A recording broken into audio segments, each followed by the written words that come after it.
Now, I've seen a lot of people say that I look and sound like a Redditor, which is one of the most insulting things you can ever say about another human being. But what if I force-fed you a hard truth? What if I told you, I don't really use Reddit? My narwhal doesn't bacon at midnight. I'll occasionally go on there just to see if there's any breaking news that I might be unaware of, but it's very infrequent. And I never, go into the swamp of a comment section on the platform. Until today. I don't know what possessed me to do this. It must have been some kind of divine moment that just grabbed me by the shoulders and possessed me, told me that I needed to read some comments today, and I am so thankful I did. I stumbled upon true beauty with an argument that could only ever happen on Reddit, that perfectly encapsulates the quintessential Reddit user. In this moment, I am euphoric, thanks to finding this fucking angry Redditor and everyone who engaged with him on this day. It started in the most unsuspecting location, but then again, that's where all good fairy tales begin, in the place you least expect them. So, it was a clip posted from this podcast. Now, the clip doesn't matter. I'm not going to play the clip. I'm sure you probably already recognize the person here. Her name is Bobby. She runs a podcast where she interviews famous celebrities, and her whole shtick is she makes things awkward, which is a very hit-or-miss format, so it's led to a lot of debate on why is she so popular. Also, is she an industry plant because she seemingly blew up overnight? She landed an interview with Drake while she was still relatively new and not massive, so it just started raising a lot of red flags, and a lot of people started saying it must be an industry plant, and then she started getting even more superstar celebrities. Like, this clip is from an interview she did with Lil Yachty, and it's just been a lot of hoopla around her and her content. The only reason I'm even giving you this lore dump is because it is necessary to put into context what started this argument. And it's the entire reason I went into the comment section, really, of this video. You see, Bobby's content is very polarizing. On TikTok, people love Bobby. They're cheering her on, pumping their fist, "Go Bobby! Let's get it! Fuck yeah!" And then on Twitter, it's "Boo! Oh brother, she stinks! Get out of town, scram, this is garbage." So two very different responses to her content on two different platforms, but I've never really seen Reddit's opinion on it. I've never seen them weigh in, and curiosity got the best of me. I marched into Mordor, went to the comments in order to get an answer to the question, and most of the comments were pretty negative towards the interview. But there was one comment that spawned a whole series of dominoes to fall. So let's begin our journey. I'm going to blank out their name here. I don't want anyone to go harass anyone involved in this situation. So this individual comes forth and says, "What grown man sits down and watches this bullshit, then have the nerves to repost this garbage to Reddit?" Now this comment received a lot of love, over 400 upvotes, which is nothing to scoff at. That's a lot of high quality karma.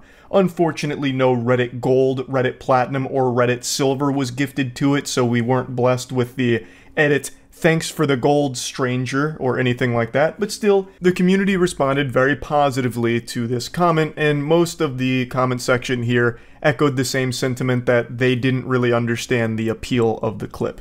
Now, all of this doesn't matter. You can wipe your ass with all of this now, because going forward, this comment spiraled into something that had nothing to do with the original post anymore, and it went fucking insano style. Now we're introduced to our primary antagonist of Season 1. So, from out of nowhere, our main character gets challenged. Someone steps in and says, "Lol, you're on the Hot Wheels sub, dude. Weird to take shots at what grown men should be into when your interests include Hot Wheels. Different people like different things. Leave it be."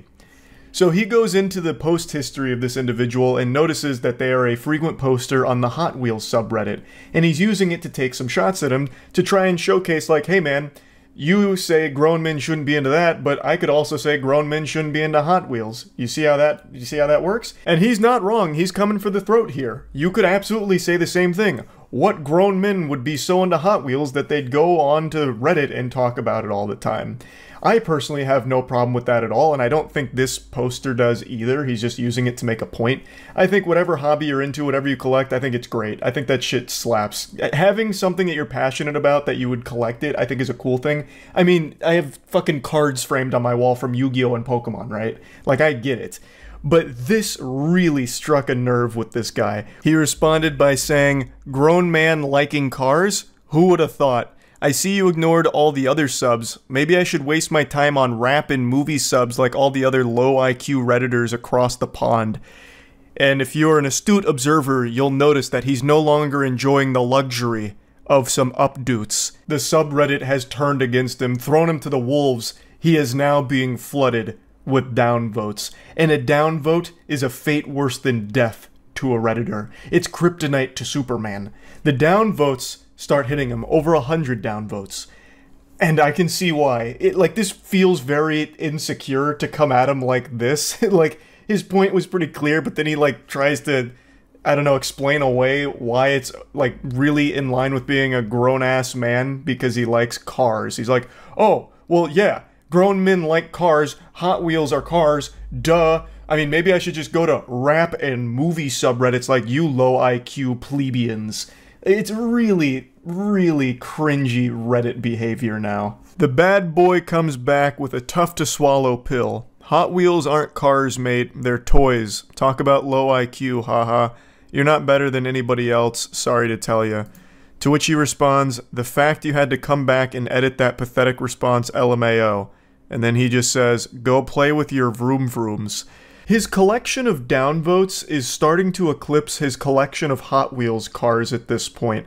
They just keep pouring in. As you can see, most people are rallying behind the other guy who's just saying, brother, they're toys, not real cars. And he's right. He is fluent in facts. He is spittin'. They are not real cars. They are toys. There's nothing wrong with collecting them or liking them, but I don't understand why this goofball is talking about it as if they are real vehicles. He's like, you know, got this bravado going on, like this machismo, like, oh yeah, grown men liking cars, who would have thought? It's Hot Wheels, man. They're still collectible toys that you can play with, and they are made for kids, but there's nothing wrong with liking them or collecting them as an adult. Fucking Pokemon cards are made for kids too. I collect them. Like, there's no shame in it, but you're acting so insecure about it and, like, pretending that it's something that it's not. And he does the classic Reddit 101 when it comes to argument, where he doesn't actually address what was said. He just says, LMAO, edited your pathetic response, big L, basically. Like, his response wasn't pathetic, it was totally fine. You didn't counter it or anything at all. He just made you look foolish, and you continue to make yourself look like even more of a clown here. In response to the vroom vroom comment, he says, I'm changing spark plugs on my 700 horsepower F-150 right now. I will when I get done, though. And now, here enters the sidekick to our main supervillain here, who chimes in and says, you're trying too hard. To which this guy responds, actually, I'm low on boost. If I was trying too hard, I'd be at 950 horsepower range. It doesn't get more Redditor than that. Oh my fucking god. I could feel the fedora tip through the computer screen here. Milady? My horsepower is quite low, actually. It's just, shit, it hurts to read. It really does. The guy's absolutely right. He is trying so hard. I half expected him to go into, like, the Navy SEALs copy pasta. What'd you say to me, you little bitch? I've got 500 confirmed Hot Wheels with 6,000 horsepower and 400 RPM turbo booster NOS accelerators. Like, brother, it's Reddit. You're not Dominic Toretto. You're talking about Hot Wheels. It's not that deep. Even if he was being honest and was changing the spark plugs in his F-150, why would you say that? It just makes you look like such a fucking loser to say that during your heated little scuffle online. It's so cringy. If that's what you were actually doing, keep it to yourself. You don't need to try and, like, prove that you're a man to a stranger on Reddit. All hell breaks loose right now, and the cringe is rated E for everyone, because he starts just lashing out at anybody in the thread. So someone else made a comment, and he went through his post history, I believe, and found that he was on, like, the WWE subreddit. So he calls him out saying, WWE isn't real, bro, sorry to tell ya. Maybe you should pick up a real hobby like learning about cars. To which they respond, toys. A slam dunk. He's right. It's all fucking about Hot Wheels so far. So then he comes back and says, yes, I'm not delusional like you, Mr. SmackDown vs. Raw. That's not even an insult. The WWE is extraordinarily popular. Hot Wheels Henry is just really scrapping for any morsel, any crumb of an insult that he can, slap together. And it's not working. It's not. He's fighting like 16 different battles from all fronts here on this comment thread, and he's losing every single one of them. Our boy then goes full armchair psychologist.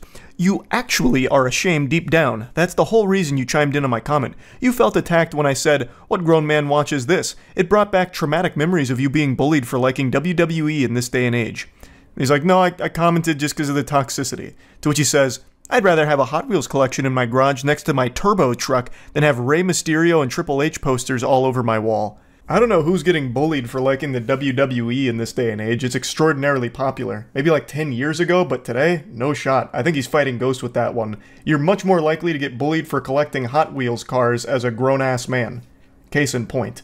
Though, he's not actually getting bullied for that because no one really has a problem with what you collect as a hobby. The reason people are making fun of him here in the subreddit is because of his attitude, where he views his hobby as just superior to whatever else everyone's interested in. Oh, you see, no, I actually collect Hot Wheels cars, like a real grown, grizzled, strong, big-muscled man, not this lame garbage. Like, it just sounds like pinky up, high off your own fumes, sniffing your own farts kind of garbage where you view yourself as superior than others just because you think your interests are better. So you're just shitting on everyone else who called it out. Like, no one cares if you collect Hot Wheels cars in your garage and it's right next to your fucking Optimus Prime truck. Yeehaw. That's great. You're just being an asshole about it, which is why people are just making fun of you in the subreddit. His rampage continues, and this time he's pissing on sacred, hallowed ground. He insults RuneScape. He says, you drive a stock car and play RuneScape, I know you're drowning in pussy. He's saying it sarcastically. So he checked the comment history of this guy, saw that he played RuneScape, and he's using it to attack him. Which is a wild one. Like, yeah, RuneScape's got some, less than stellar things about it, but there's nothing wrong with RuneScape at all. It's still an extremely popular MMO that is well loved to this day. And the guy's like, I don't understand how a dude who plays with toy cars thinks he's above people on movie and rap subreddits and people who play RuneScape. We're all on the same site getting in our respective nerdy communities. What makes toy cars better than talking about media or playing a game? Which is fair. I mean, that makes a lot of sense. And then he just goes, you don't understand because you can't even turn a wrench on your own car. Of course, a mechanic is going to be into Hot Wheels considering he works around cars all day. Do you need me to further break it down for you to understand? Oh, just that aura of insecure loser is very potent. It's like in Bleach when they first meet Kenpachi and his spiritual pressure is so strong that it just glues people to the ground, they can't even stand up. That's what his loser aura is doing to me right now. It's rough. Why do you feel the need to defend your hobby when no one's actually attacking that? They're attacking your behavior, where you think what you do is better than everyone else and can't understand that different people are going to like different things and there's nothing wrong with that. That's the only thing people are picking apart. That's what started this whole thing. You were saying, who watches this garbage? What grown man would do this? And one other guy was like, hey, you're a grown man who plays with Hot Wheels. You understand? Like, different people like different things. It could have been so easy to just meet in the middle, shake hands, and be like, oh, okay, I get it. Yeah, this wasn't for me. Just like Hot Wheels collecting, maybe not for you. But he just refuses to accept that reality. Instead, he's just going, no, you don't understand because you can't turn a wrench in your own car. He just keeps diving in on things other people like. Do you just really call RuneScape a fun multiplayer game? Responding to someone saying that it was a fun game, there's nothing wrong with it. You're not playing COD, dude. You're playing a game that's synonymous with virgin weirdos like yourself. Deaf embarrassing. He's just trying way too hard. I can feel the tears in his eyes as he types these comebacks. Now, up until this point, I had a big smile on my face reading these for the first time, but when I read his next response here, I let out an audible gasp. So the guy, once again, is still going in about RuneScape, like, it's just an MMO, whatever, you're being a judgmental prick, and can't handle it when people roast you back. So you start combing through comment histories, massive Redditor mindset. And his response is, I can definitely handle it, LMAO. I just shit on 10 different no-lifes, including you, that wanted to be relevant. There's multiple comments saying who watches this, but of course you want to reply to mine for the free clout and upvotes from the Fem girls. I don't even know what fantasy land this guy's in. He just went into Narnia, and he's not coming back, I guess. We've lost him for good in delusion. Farming the free clout from a Reddit comment section? What clout? And where did the Fem girls come from? And I don't understand. There's so many layers to this onion, I don't even know where to begin with picking it apart. So, first of all, he can't handle anyone roasting him back. He has showcased that very beautifully. He's had a full-blown conniption over this. He did not shit on 10 different people. He just made a fool of himself in response to 10 different people. And he says that they just wanted to be relevant. So I'm guessing this guy has a huge ego, and he thinks that he's some kind of Reddit power user, perhaps? Like, his karma speaks for itself, right? Like, this is a big guy. And you guys are only responding to him because they're trying to suckle some clout from his teats, his big, ample bosom of relevancy. It's wild. It's so wild to me. So I went to his account because I did a double take. Is this like a big Reddit user? No, he's not. Like, I don't know what like the highest upper echelon of Reddit karma farming is, like the biggest karma accounts, but his is not very high. Like, I don't know where this is coming from. But even if it was, if he's the #1 Reddit poster, there is no such thing as Reddit clout for commenters. That doesn't exist.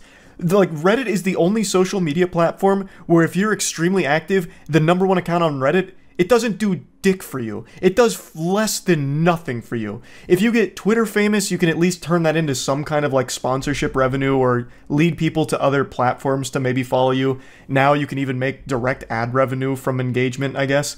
TikTok, obviously, you can make a whole career out of. Even Facebook, obviously, YouTube, Twitch, every other social media platform, if you are a power user of it and get like a big audience on there, you can make a whole career out of it. Reddit, if you dedicate your life to being a Reddit power user, all you do is get laughed at. That's your big reward. You get insulted for wasting your time. It is the only social media platform where you cannot make a career out of being a power user of it.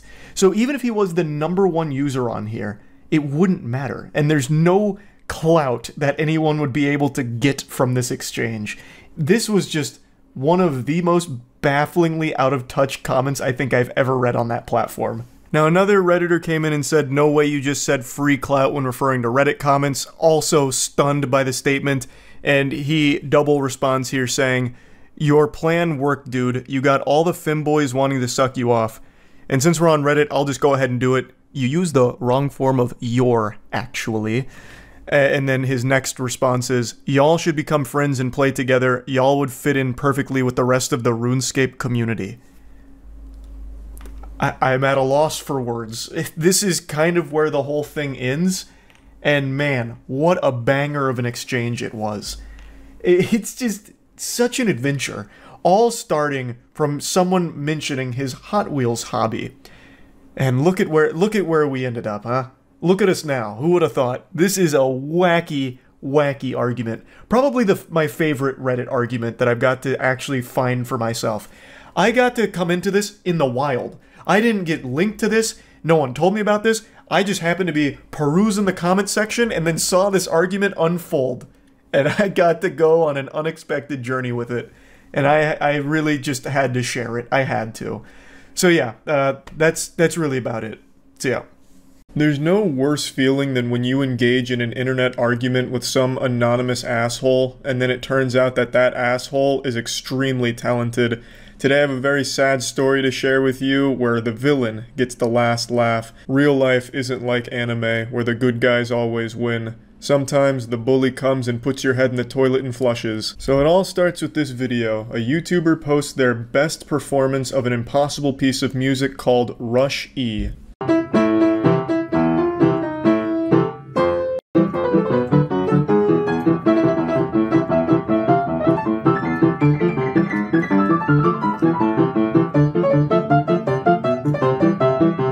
Now obviously I'm a fucking Neanderthal when it comes to piano. I don't know anything about any major pieces except from like your big ones like Mozart and Bach.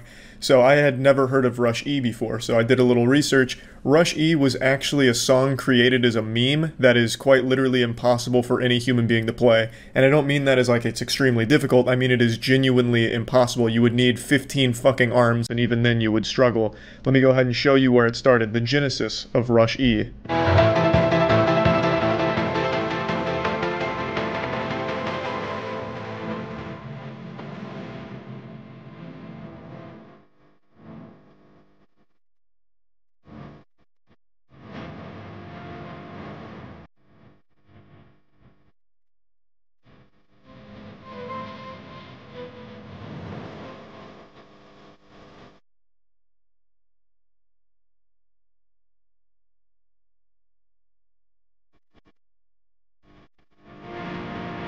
If any human being actually performed this song as written here, it would probably end the world on the spot, or bring about the heat death of the entire universe. It would signal Armageddon. It is quite literally an impossible piece of music that was made to be a joke. However, some piano players on YouTube tried their best to kind of change it around a little bit, mess with the arrangement in order to make it almost possible to play on the piano, which is the video I just showed you there, which is giving a very spirited attempt at making it happen. And I thought it was very good. Of course, I'm not a piano expert by any means, but most people that watched it also agreed that it was extremely impressive what he was able to do. And this spawned an argument in the YouTube comments. YouTube comments are the cesspool of the internet. It is absolutely fucking deplorable down there very often. But in this comment section, it was overwhelmingly positive. But just like everywhere on the internet, there has to be that douchebag that comes in and shits on everyone's fun, just ruins the entire positive atmosphere of everything. They drop their pants and goatsy themselves and just makes everyone feel worse. Their presence making everything more negative. Keep in mind, this piece is literally impossible to play. You saw it. It looked like a Toho bullet hell game. But that didn't stop some enlightened Redditor from demanding perfection. It actually comes from this comment, which is a very nice comment from a guy named Just a Guy Who Likes Hentai. He says, "How can you dislike this? I don't see anyone else actually playing this." You know, that's just a very wholesome thing. Like, you know, this is so good, I can't imagine someone not liking it. It's just being nice, you know? Obviously, there's going to be people that don't like it, but it's just a very encouraging comment. But it summoned a demon. A piano-playing demon named Fanshin. Fanshin replies to that comment saying, "Probably because it was mediocre, no offense." Yeah, no offense, buddy, but you just fucking suck and you should be embarrassed that you posted this video. It actually made me physically ill. I puked and was so offended by your awful mediocre playing that I broke up with my own girlfriend in protest. This isn't constructive criticism. I saw a lot of people defending this saying he was just offering criticism or answering the question. No, he's just being an asshole. There's nothing constructive about this. You just saying that it's not good without saying like where they could improve isn't really constructive criticism. It's just you being a douchebag. And obviously he wasn't genuinely answering the question in the comments of how can anyone dislike this, because it wasn't a real question. It was just an encouraging statement. It's like when you get told a story like, "Can you believe my parents got divorced?" And then your friend responds with, "Yeah, I can, because your parents are fucking selfish sluts." It's like, well, I wasn't actually asking you if you can believe it, you know? It's not like a real question. It was just a supportive comment. So there's really no justifying being a douchebag here other than just being a dick. So then the guy responds saying, "Was it? I'd like to see you try. So come on, give us an awe-inspiring performance." Spoiler alert, he would soon regret issuing this challenge. Fanshin responds, "Oh boy, you will embarrass yourself. I'll show you what a good performance of this piece sounds like." To which the hentai fan says, "Then do it, stop talking, and do it." Now, 10 times out of 10 on the internet, when some anonymous asshole makes statements like this, you don't expect them to follow through on it, and even less often you will expect them to be good at anything. But this is the exception. This is the anomaly. This is probably the first time in history someone has actually followed through on a statement like this and actually been good at it. Fanshin responds saying, "Maybe you can pay me, then I'll be motivated, LMFAO. He's pretty arrogant and pompous," to which Hentai responds, "So being known as a jealous, contrarian liar until you post your own rendition isn't a good enough motivation for you? Sorry, but that's all you're gonna get." And then Fanshin again, he's twirling that cartoonishly evil mustache and says, "Haha, sure, why not? Fun summer project. Maybe I'll get more views." And then other people kind of come in here and tell him to shut up. They don't really like his negative attitude. The comment section starts to gain a little bit of infamy, so more people come in with the popcorn to watch from the sidelines. You can see the war has erupted. Now we're watching the commenters fight. Another challenge was issued saying upload something by Scott, that guy, other than MLR or Entertainer. Again, I'm not familiar with piano pieces, so I don't even know what that challenge is. I'm assuming it's difficult. And then eventually Fanchin comes back and says, wouldn't have the confidence to upload a performance that I'm not pleased with, but yes, props to the guy for attempting it. It's just this could have been played with much more accuracy had he spent more time polishing, which is something I will show. It's pretty much learned a tempo, but I'm striving for consistency and clarity. So he finally gives like almost a constructive criticism there, and then he gives his rendition of this piece. And unfortunately, it fucking slaps.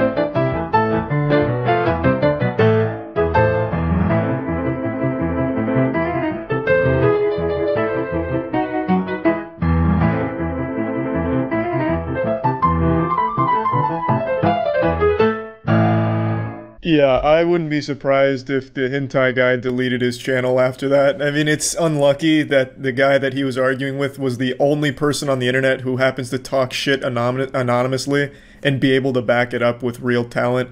You really hate to see that. You hate to see an anonymous internet asshole turn out to be really good at something. That's a horrible feeling. I know when he watched this video, like when he dropped the video, he was probably still so confident, like, yeah, this is gonna fucking blow. And then he started listening, and as his erection grew, he felt more and more shame. Hentai guy was just sitting there stewing in anger, like, fuck, he's actually good. Damn you, curses! Because, I mean, that's how I felt, and I wasn't even involved in the argument. But I think this also illustrates an extremely important point. No matter how talented you are, it can be overshadowed by a shitty attitude. A lot of the comments here, and even in the Reddit thread, were just kind of saying the same meme of pretty mediocre, no offense. Like, not even respecting his very clear talent, because they don't like him. If you're insufferable and unlikable, people aren't going to respect your skill. And I think that's... Now, granted, it's not everyone, because the video is still overwhelmingly liked, but it could have been a truly positive experience had he just gone about it in a much better way. Like, you know, this wasn't the best rendition of the song, but I do appreciate the effort that went into it, and in fact, it inspired me to want to learn it myself.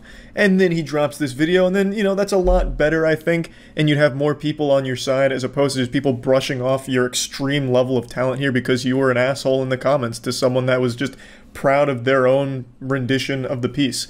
Like, his arrangement of this is like a custom arrangement, obviously, because you can't play it as written. His arrangement is extremely solid, and his performance is unreal. Like, absolutely unreal. And to have that just thrown to the side because he was super unlikable is a real shame, I think. So, I mean, this was a pretty wild experience because I've never seen this before. Like I said, 10 times out of 10, when you're arguing with someone on the internet anonymously, that person behind the keyboard's usually a coward that doesn't really have a lot going for them. But in this really rare instance, that anonymous guy was a fucking piano prodigy. So yeah, I just wanted to share this with you all. That's about it. See ya. When it comes to Twitter, I'll usually read a tweet, get a frown on my face, and then forget about it 2 or 3 minutes later because Twitter is just a constant stream of the dumbest shit all the time. It's just an actual cesspool of diarrhea constantly flowing through it.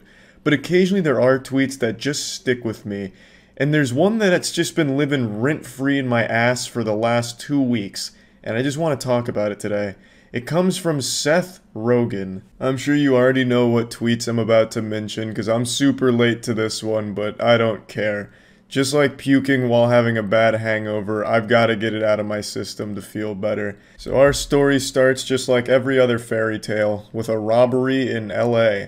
Casey Neistat makes a tweet. So our cars got robbed this morning because Los Angeles is a crime-riddled third world shithole of a city, but tremendous appreciation and gratitude to the hardworking officers at the LAPD West LA, who not only arrested the motherfucker, but they got all our stolen goods back. That's about all there is to it. That's all she wrote right there. This fairy tale has a happy ending. Shrek gets the girl, case closed. Like, there's really not a whole lot to really dissect here, and you wouldn't expect this to be a controversial thing to say. His car got broken into, people got arrested, and they got their stuff back. I mean, that's a complete adventure right there. Like, the only people that could really be offended about a tweet like that would be the people that got arrested. Like, if they're on Twitter on their phone in jail, like, hey, fuck you, buddy. I would have got away with it, too, if it wasn't for that meddling dog. But then out of nowhere, from the top turnbuckle, comes Seth Rogen making a surprise appearance at WrestleMania on Twitter. I guess he's like the head of tourism for LA, because he got mad that he called LA a shithole of a city. That's what he took issue with. So Seth Rogen replies, "Dude, I've lived here for over 20 years. You're nuts, haha." Actually, I'll do the Seth Rogen laugh. Yeah. It's lovely here. Don't leave anything valuable in it. It's called living in a big city. Bro, just don't get your car broken into. It's that easy. It's called living in a big city. You should expect your shit to be constantly violated because you're living in a big city. Don't leave anything valuable in your car because you're gonna lose it. Duh. Dummy, fucking idiot, this is your fault now. You're the one that is to blame for this. You don't want your valuables stolen? Don't leave them in the car in LA. LA is wonderful, but just expect all your shit to get broken into, so plan accordingly by keeping less valuable stuff in your car. Love LA, it's great.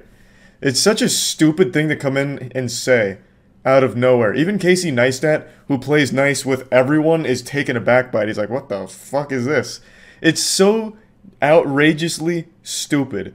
Very rarely will you see somebody defend LA like tooth and nail. Obviously, there's people that like LA, especially extremely wealthy people like Seth Rogen, who found crazy success there. But it's pretty rare that there's someone as delusionally off the mark so consistently like Seth Rogen, and this is the perfect example of it. He finds the one spot and the one opinion that almost no one agrees with. He's also just not really shy about showing that he feels superior to the average person. Like, he took personal offense that Casey Neistat said LA was a shithole, and then like shames him for being upset that his car was broken into.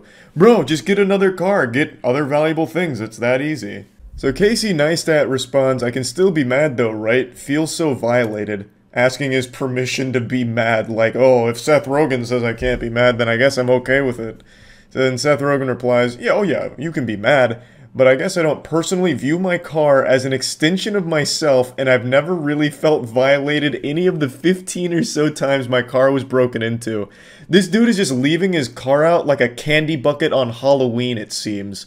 Once a guy accidentally left a cool knife in my car, so if it keeps happening, you might get a little treat. This is certainly up there with the wackiest, stupid shit I've read on Twitter from a celebrity.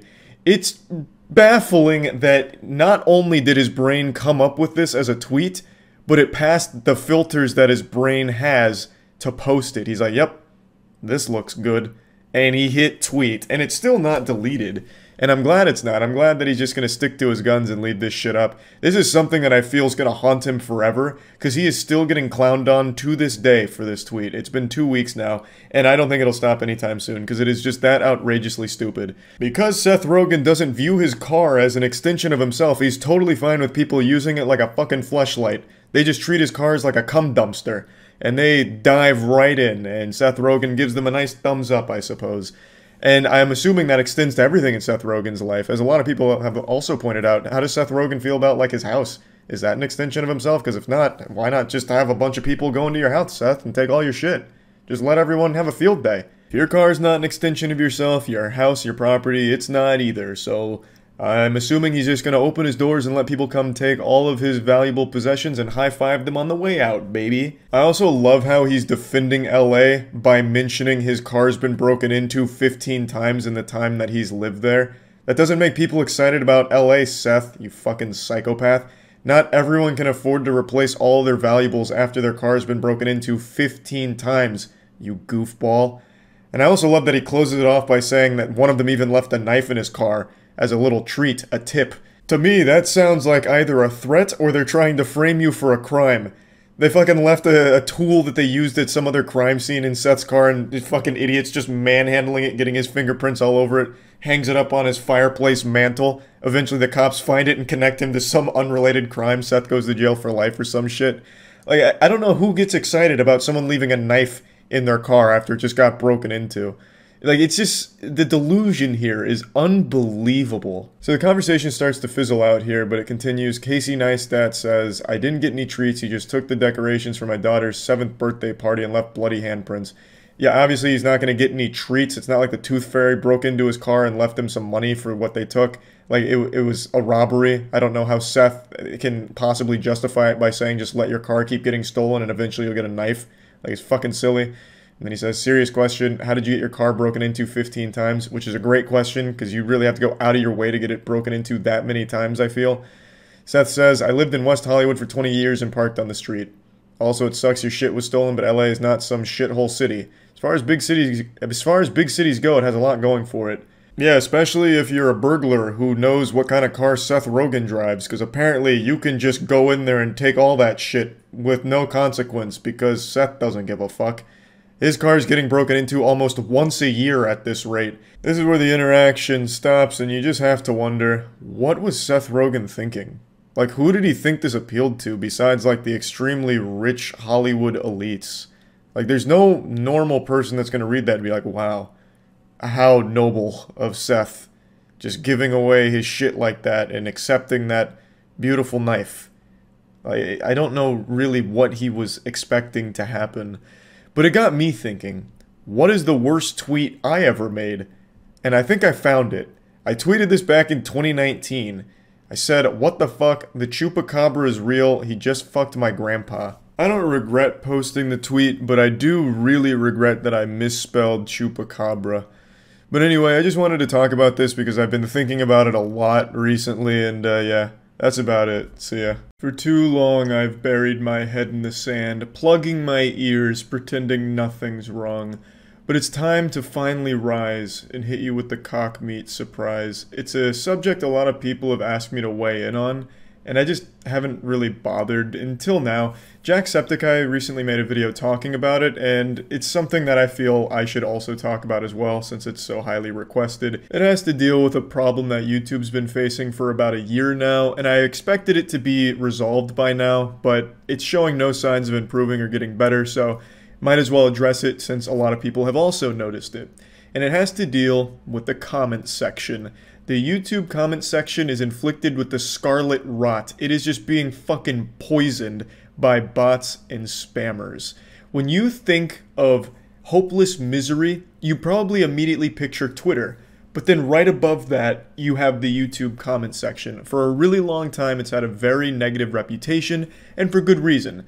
YouTube comment section is where basic reasoning goes to die, for the most part. And depending on where you end up on YouTube, you can find some of the most outrageous shit imaginable with hundreds of updates supporting it, and then like a full 500 reply thread on it. I remember a long time ago, it must have been like almost 2 years ago now, I was watching a flat earth rap video, and the top comment was someone talking about how they had a nightmare that an octopus inked them, and it somehow like helped them achieve enlightenment, like this blissful nirvana, and they were able to see like interdimensional celebrity demons or something, and they went on with this like crazy fanfic, and it had tons of updates, and then all of the replies were like, oh my god, I had the same dream, we're somehow connected, and it's like, what the fuck is going on? I'm getting carried away. Point is, the YouTube comment section has always, for like the entire history of YouTube, been a weird and wacky wasteland. However, it has never been as bad as it currently is, because now it is completely infested with bots and spammers, and I'm sure you've seen them. If you leave a comment on any YouTube video, including this one, I guarantee it, if you leave any comment, all of the replies, and you'll get somewhere between like 2 and 10 replies, and all of them are bots saying the same shit in different ways. The big ones are, this guy's content is garbage, I'm making straight bangers on my channel, click here. And sometimes the bots are sophisticated enough to somehow slip a link past the link block. So they'll sometimes just drop a link to something, whether it's a YouTube video or a website, be like, this video is super sucky, this is a stinker-rooney on the highest level, look at this link, this video is amazing, or I just found this guy's chat logs on this website. Click here to look at it. I've been crying all day after reading it. And if you make the mistake of clicking on any of these channels or clicking these links, you'll find that on the channels there's no videos. So I imagine it's maybe to grab your IP or something fucking weird. I don't know, but most of the time there's not even a single video there. And if you make the mistake of clicking a link, you're absolutely going right to a fucking phishing scam. And if it's a link to a YouTube video, you're absolutely going to a really fucking sketchy YouTube video with 009 soundscape blasting in some kind of Windows Movie Maker tutorial. Like, it's the weirdest shit. It's like the bots are somehow stuck in 2009, and yet they are still spamming the comment section on every single comment. They're replying to all of them, and almost immediately too, which is why a lot of people don't comment anymore, because you can't really have a discussion since it's taken up with the bots. No sane person wants to leave a comment on a YouTube video and get 50 notifications just having their fucking phone blow up, vibrating like it's a perpetual Amber Alert, all with notifications that McButtmaster42 has replied to your comment 10 times saying the same shit like, hey, I'm making heaters over here, stop by. So obviously most people don't want to comment anymore because of this. So it ruins whatever discussion may have taken place.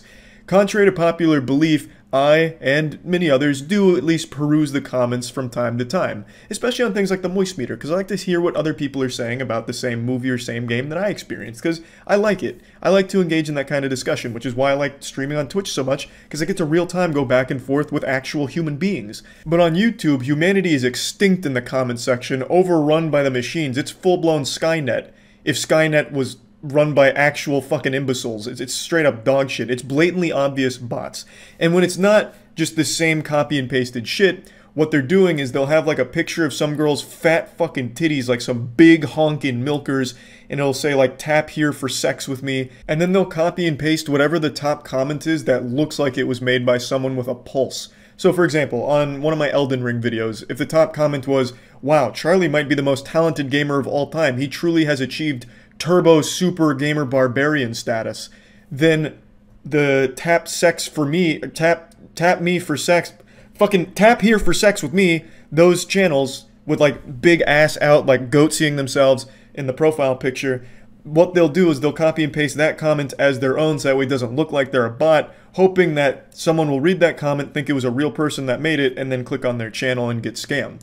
Because you're not having sex with that person, it's just a bot, but it's pretty smart in that it's copy and pasting a comment from a real person and trying to make it like their own.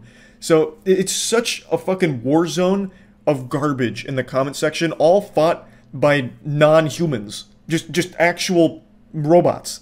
So it is ruining the comment section. It genuinely is, and it has been for like a full year now. And it's not just like the sexual scams like MILFs are looking for you, click here to watch me spread my pussy and say your name. More than just that, even aside from that, there's one that is bigger, a much more prevalent comment ruining trend. And it comes from verified channels, actual YouTube channels, real fucking verified checkmark channels, and they are all leaving the same copy and pasted note on every single channel. And I'm sure you've seen it, and you will see it under this one. And it goes something like this. We can all agree that this YouTuber never disappoints us with their content. And it usually has like a lot of, thumbs up, the updoots off the charts because it seems like a positive statement. And it's coming from a verified channel, so people that are human beings are most likely just clicking the updoot on that. And they'll say like, oh yeah, that was sweet, agreed, super sweet, this YouTuber's amazing. But what it is that verified channel is just pasting that on every single channel they can find. It is, again, a bot. They're not manually doing it. I am certain that they're using a bot or some kind of script to paste that on every channel that they can find that has, like, any following whatsoever, in the hopes that when people see that, they're like, oh, this verified YouTuber is also a fan of my favorite YouTuber. Let me check out their content. They're being really supportive. Let's see what they're about. So they're hoping to leech a couple of people from the comment section by pretending like they care about what they watched. Even though they didn't watch it, they're not being supportive. It's just more copy and paste. It's all so similar, but they do change it up occasionally. For example, this verified YouTuber has left this exact comment on my videos for the last couple months. I tell ya, he must really love the consistency and quality of my content. And I love the consistency and quality of his comments too. Very insightful. He's very much into it, I can tell. So like I said, it's a ton of variations, but they're all saying the same shit, and it's copy and pasted everywhere on the platform. We can all agree legendary creators like this make our days. We can all come to an agreement here that fucking epic YouTubers like this make our dicks rock fucking hard, baby. Make sure to click my channel. I'm verified. Check it out. Don't forget. It's disgusting. It's shameless. And I can't imagine it even works, because when you go to their channels, and I have made the mistake of checking it out, they only get like maybe 10 views on the videos. Like, I don't want to give any of the channels away here because they're looking for attention, obviously. But one of them had like 500,000 subs, and all of their videos had less than 200 views. So either this YouTuber fell off harder than Simba's dad in The Lion King, or it's a bot. Fake. And their subscribers are not humans. They just paid for it, and they're all bots. Not a legitimate account. Now, there's really nothing to do as the YouTuber here to combat this phenomenon happening in the comment section. You can set like blocks on certain phrases, words, links, and all that, but they somehow always find a way to get around it. Just like Jacksepticeye mentioned, they'll change certain phrases, they'll change a couple of things, and somehow it just slips on by again. There's just no way to really stop it. It'd have to come from YouTube's end to verify whether or not the account posted in the comment is a legitimate account or a bot. And I don't have like the real solution here. I don't have the answers. I just wanted to talk about the problem. There is no solution at the moment, but I would love if the comment section could actually be going back to human beings discussing things and human beings embarrassing themselves instead of robots doing it and trying to scam each other. So yeah, I just wanted to talk about this since Jacksepticeye brought it up, and a lot of people have noticed it in my comment section as well and have been asking me about it to do something. There's not a whole lot I can do. This would have to come from YouTube's end as a platform-wide change in how they identify what are and are not bots. That's like the only way to stop it, and I don't know if that's coming anytime soon. I don't even know how they do it if they tried, but I just wanted to at least bring it to your attention and let you all know that yes, I see what's going on too, and I'm also not happy about it. So yeah, that's about it. See ya. If you've ever gone into a YouTube comment section over the last couple months, the title immediately made sense to you what this video was going to be about. If you've ever wandered into the comment section on any of my videos or plenty of others across the platform, no doubt you have seen this at the very top about Isabella, a 15-year-old from California with cancer, and how the survival rate's really low. They're very scared, and they made a video talking about the struggle, and it'll be the last one they make. That has been the top comment on every one of my new uploads for a couple of months now. And it's also the top comment on a ton of other videos I've seen across the platform. It is always at the top because the likes are botted. It's always from different accounts because the accounts keep getting banned because they're fake accounts. This is clearly a bot. I don't even think the most senile octogenarian would see that comment and start shedding tears about how it tugged on their heartstrings because they believed it. I promise you, the amount of people that have read that and actually, like, you know, responded like they just got a fucking Amber Alert, like, no, Isabella! They fucking sprint out the door to try and support this channel to the best of their ability, is probably very low. You can probably count the amount of people that have fallen for it on one hand. But it's still very annoying. It's just a big headache that is also a symptom of a larger problem that the platform struggled with for years, which is bots. I've covered this at least once a year for the last 5 years because of how bad it's gotten, and it ebbs and flows. Sometimes it gets extremely bad, like where bots were sharing illegal material through the comment section, and then it seemed like YouTube kind of put the kibosh on it on the back end. But now those bots are back, and now even more bots seem to have infested the comment section with like the Isabella shit, and also the porn bots that'll just copy a real comment and paste it as their own. Like, it is a huge issue, and every single time, like clockwork, that it starts to get really bad, flares up, people blame the YouTuber. So right now, people for a while have been saying I've done nothing about the bots in the comments, talking about how I'm just letting it rot down there. Even leading to people putting their words in my ass about how I'm doing it on purpose. Well, you see, Charles is doing this because it helps boost the amount of comments, which is good for the algorithm. So he's clearly okay with these bots down there because it helps the video. He's totally fine with letting it go to the birds because it helps boost the comment numbers, which is a crazy take, but it's spoken with so much authority and confidence from people that are so wrong that I almost can't help but be impressed by the hubris. This is something I literally talk about once a year, because there is only so much you can do. When these bots start getting this out of control, it's not as easy as just somehow banning all of them. There are tens of thousands of these accounts and new ones being made every second. That's just not feasible. Not even Queso could ban that many accounts. So what you do instead is you ban words and characters. So last time this was a huge issue, Matt and I did this massive repository of so many words and phrases and like characters that people use to try and get like around the like blacklist filter so they could like still spam all of the terrible shit. And we blocked those. But clearly, they have now found ways around it. Thus, a new solution needs to be brought into fruition here that I have yet to find. I could ban the word Isabella, but they'll just change the name. So it'll go from Isabella to Gertrude or something, but it doesn't actually solve the bot problem. It is a very difficult problem to tackle because of how widespread the issue is. YouTube itself would have to do something on its back end to try and make it more difficult to have all of these botted accounts making millions of comments all the time. It's difficult, and it's not something that I'm just like ignoring or unaware of. I clearly see it. It's just there's not a ton of ways for me to combat it beyond what I'm already doing and what I've already done. They are always getting more and more sophisticated and finding different ways around the protocol to stop them.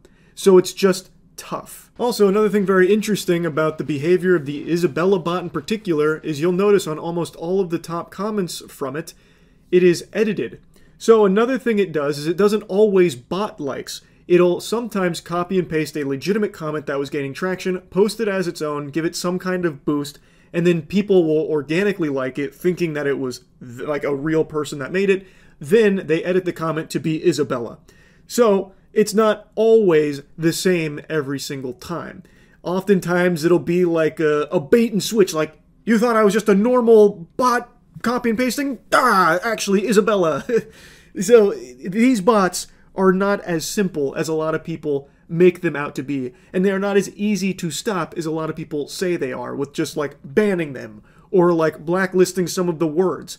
That is what we have tried, and they are still finding ways around it. And you can't ban every single bot because, again, it takes less than 5 seconds for these bot farms to just make a new one and just start a new account. So it is a tricky thing to fix. And yes, despite what a couple people will lead you to believe, I am trying to do something about it, so it stops being all over the comment section on every video I post. It's just not easy. Anyway though, that's really about it. So yeah. This is the most hostile comment section on YouTube, and I feel like I can say with a high degree of certainty that this is the longest argument ever in a YouTube comment section, lasting an entire year and spanning roughly 500 some replies. Now, with this kind of anger, you would expect the video to be some kind of politically charged video, or maybe somebody said anime should be illegal or that lollies are a crime, something that really puts a hate boner where someone's flaccid cock once was. But what if I told you that the video that all of this is taking place on, the most aggressive comment thread on YouTube, was actually on a Paper Mario song? I'm going to take you on a journey through this war zone here. We're not going to read every reply just because there is so many. This thing's longer than the fucking Bible, honestly.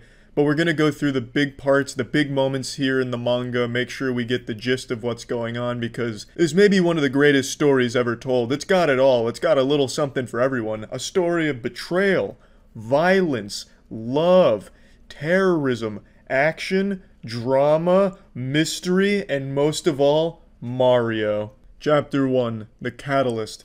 This is where it all begins. This is ground zero. Lunar1314 leaves a comment saying, I don't care if I get hate because of this opinion, but this is my favorite Paper Mario final boss song. A bold and brave hot take. Someone didn't tell Lunar that opinions are illegal on the internet.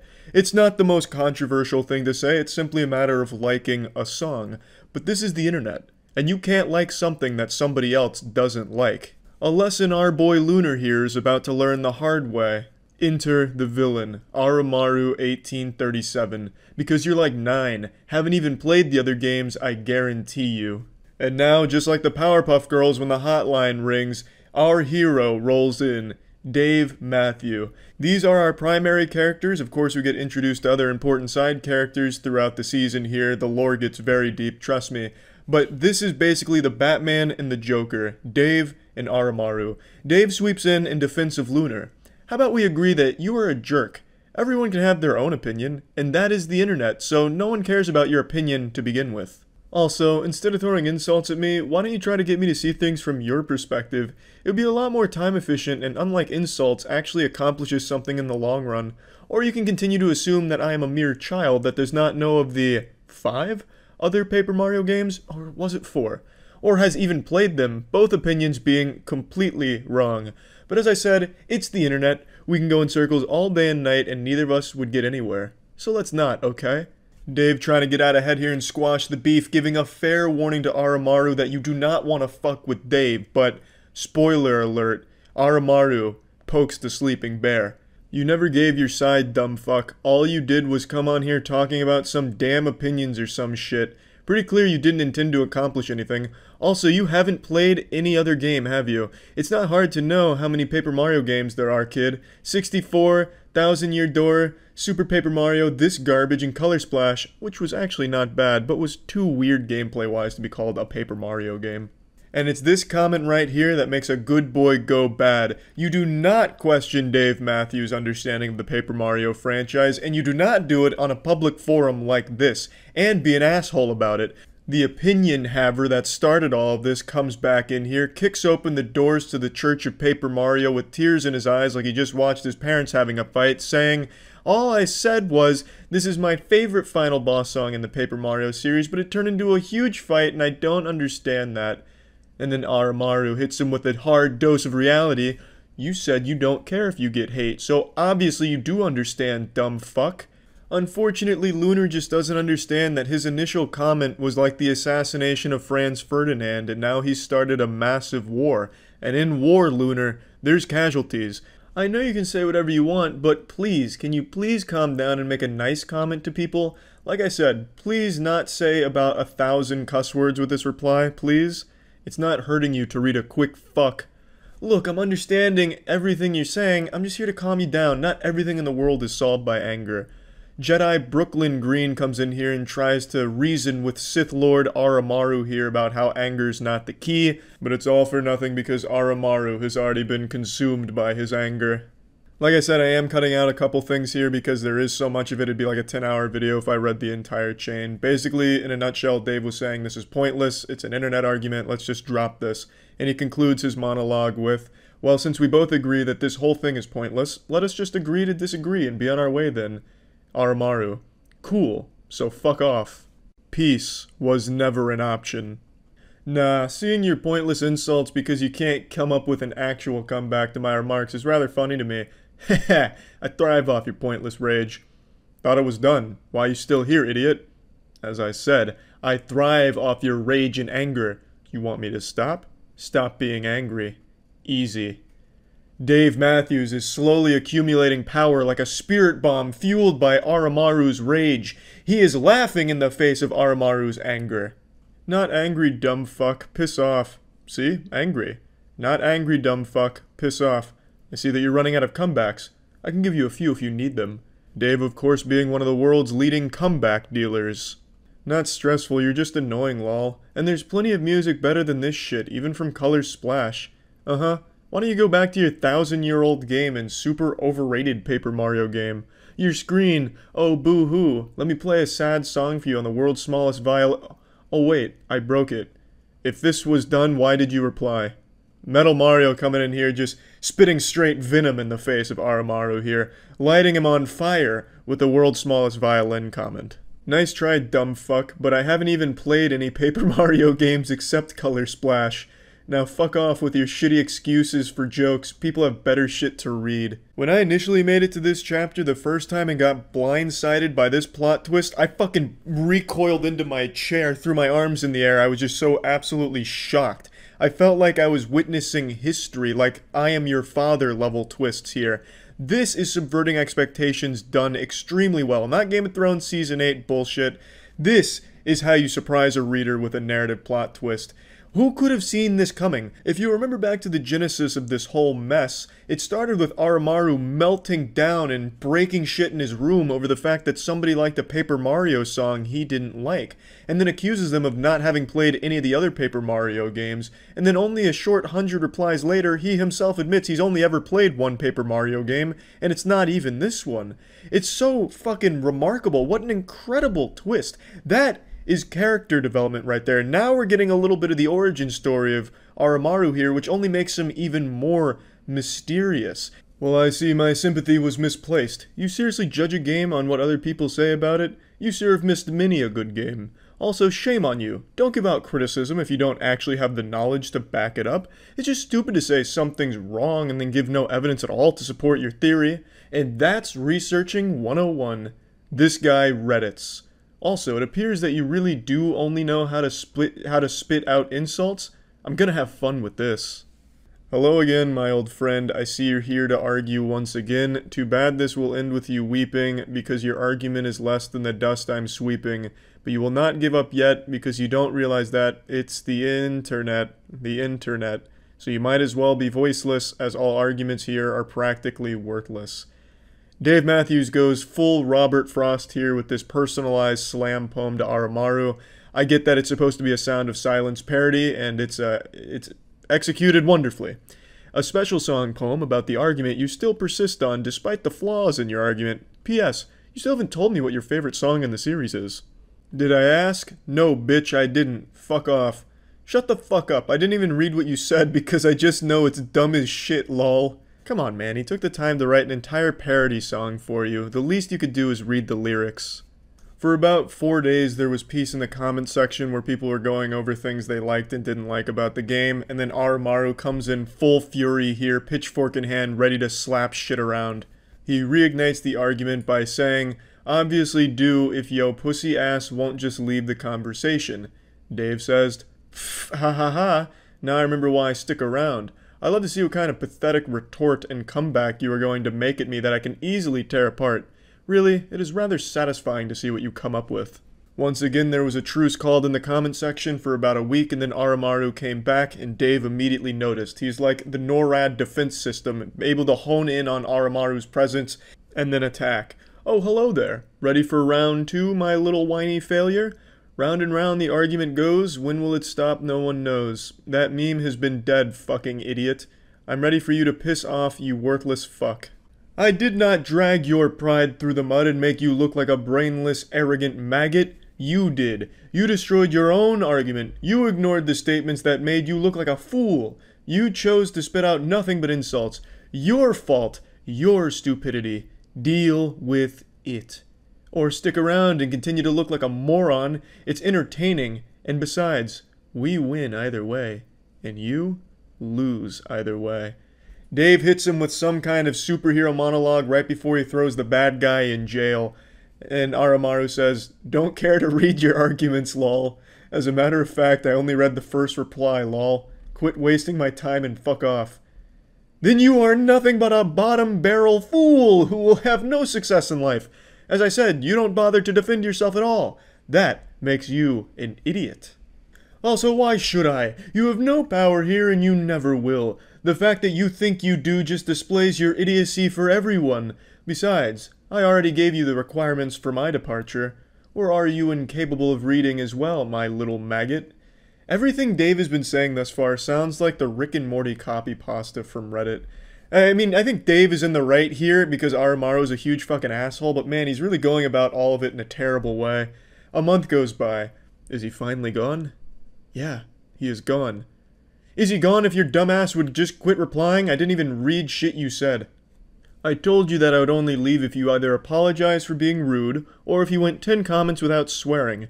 You are not good at remembering things, are you, my little maggot? Hello, little maggot. Just letting you know that I am still in this comment chain, just in case you thought you were rid of me or that you actually won this argument. Okay, bye now. This was after a month of him not replying, so Dave just really wants to continue this, and nothing makes me more uncomfortable than reading Dave keep calling someone my little maggot.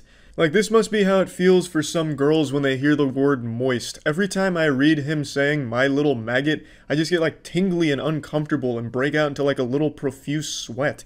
is just yucky. I feel like I'm reading some old woman's fanfic where she's describing some weird sexual intercourse she had at a biker bar or something, and it's just making me uncomfortable. I don't know why he keeps calling this guy my little maggot. I don't give a fuck where you are, dumb bitch. Just like no one cares about you, my little maggot. This will be the last time you see Dave with this kind of confidence, because he's about to meet the actual muscle here. Mr. Hater. If Oromaru was a supervillain, then Mr. Hater is a fucking turbo villain. He's a galactic villain, a universal threat, a divine being of villainy. I don't even know what to call him, a fucking raid boss of villainy.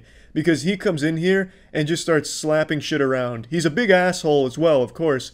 But he brings Dave to his knees here. This is like when you're reading a comic book and the hero's in trouble. So Mr. Hater comes in here with a full chub, full erection, red alert. He calls out Dave in front of the entire classroom. I see you have a superiority complex and are very self-centered. How very hypocritical. You're no better than him. Guess I gotta clean house and deal with little keyboard warriors like you myself. That is honestly like some Marvel's Thanos shit right there. Dave is still riding the high after he seemingly defeated Oromaru, so he replies to Mr. Hater with a large amount of confidence and a bit of arrogance, saying, "Heh, you poor naive fool. When did I ever claim that I was better than little maggot? That I'm better than you? Oh, to live in your little fantasy. Can you not see what I am doing? Or are you just as blind as he is? Of course, I can tell you're cut from the same cloth as my little maggot, so I'll humor your attempts at insulting me and everyone else present. Let's see how long you last." Dave's still under the impression that he's the king of this Thunderdome, but what he hasn't realized yet is Mr. Hater's not locked in here with Dave. Dave is locked in here with Mr. Hater. Oh, I know your intentions very well, and I intend to stop it. I mean, what the hell is wrong with you? Just look at your comment, you poor naive fool, to live in your little fantasy. These are things that a narcissistic, self-centered man-child would say. How am I, or anyone with half a brain cell, supposed to take you seriously? There's a reason the other guy left. You won't last long, Dave. You won't last long because underneath all that bravado, you're just a sad little boy with delusions of grandeur, who, by the way, can't talk for shit. So here's a piece of friendly advice. Turn away now and stop wasting Oromaru's time, because if you don't, by the time this is over, you'll be my little maggot. No response. Guess I must have hit one of your soft spots, Winky. So you actually have some bite, do you? Good. Let's see what you've got. I will compliment you on your use of insults, as well as how you get straight to the point. Dave is immediately showing that Mr. Hater has hurt him. You can't do that, Dave. You can never show weakness to a man like Mr. Hater. He can smell blood in the water. He can smell cum in a bathtub. He will pounce, and you can't let him find any amount of scrapes on your armor. Dave, he showed a weakness, and Mr. Hater exploited it, unfortunately. Heh. Of course you didn't realize. I wasn't talking about Lunar. I was talking about you and me. We don't care what others think of our opinion. We just say whether we agree or disagree with someone's opinion. In that way, we are alike, you and I. Don't you agree? I love this exchange here. This is like the season finale here when the two characters are monologuing at each other before they start beating each other with like a stick or something. Ah, I see you're trying to get on my good side. As you know what they say, if you can't beat them, join them. How about this, Dave? Write a full paragraph apologizing to Oromaru, and I might consider agreeing with you. And, by the way, it has to be real nice, so no calling him my little maggot. Otherwise, I might just start calling you that myself. That would require me to have a single shred of respect towards little maggot. And in case you did not read the whole conversation, I did apologize to him. He threw it back in my face and used it to insult me without responding to it whatsoever. You, on the other hand, are actually participating in a discussion, while my little maggot only responds with the same insults like he's a broken fax machine. You, I respect, little wasp. I forgot to click read more for the screenshot, but it said, I do not respect little maggot. So now Dave, for some reason, is calling Mr. Hater Little Wasp. I don't understand where he's getting this from. Maybe like from old 60s movies or something where it was cool. And then he references a fax machine which hasn't been in use for the last 30 years. So I just don't know what's really going on here. Maybe Dave is caught in a time vortex and he's communicating with us from the past. And he's only able to communicate through the comment section of Paper Mario Final Boss Song. But yeah, just really fucking love this part here. This feels like the climax of the entire argument. Dave going with the whole, we're not so different, you and I. We're one of the same. It's like some shit you'd see in Naruto Sasuke right before their final fight. It's fucking wonderful. You make a fair point. I shall apologize to him, but do not expect a paragraph. You make sound arguments, Mr. Wasp. I'm not one to call someone by childish names, but you are very hypocritical after all, so I expect nothing less. Anyway, do go ahead. Where's the apology? I don't see it. Mr. Hater's trying to rush this. It hasn't even been a full day at this point. Mr. Hater, he wants that apology ASAP. So now you can see Mr. Hater has assumed control of this entire argument. The entire tone has shifted here, and now Dave is at the mercy of Mr. Hater, and he wants his homework. Do not rush me. It's been 2 days now, so no excuses. You aren't going to apologize, are you? I figured as much. If you wish to continue arguing, then be my guest, kid. Dave is starting to panic a little bit. He doesn't want to write this apology because he does not respect Aramaru, but he is afraid of Mr. Hater, so he's caught in between a rock and a hard place here, and he's treading water in the comment section. 1, I have a life at the moment. 2, you need a little bit of patience. 1 word. College. You don't go to college, David. Then you clearly set your expectations of me far too low. A shame, really. I thought you would be smart enough to not do what little maggot did.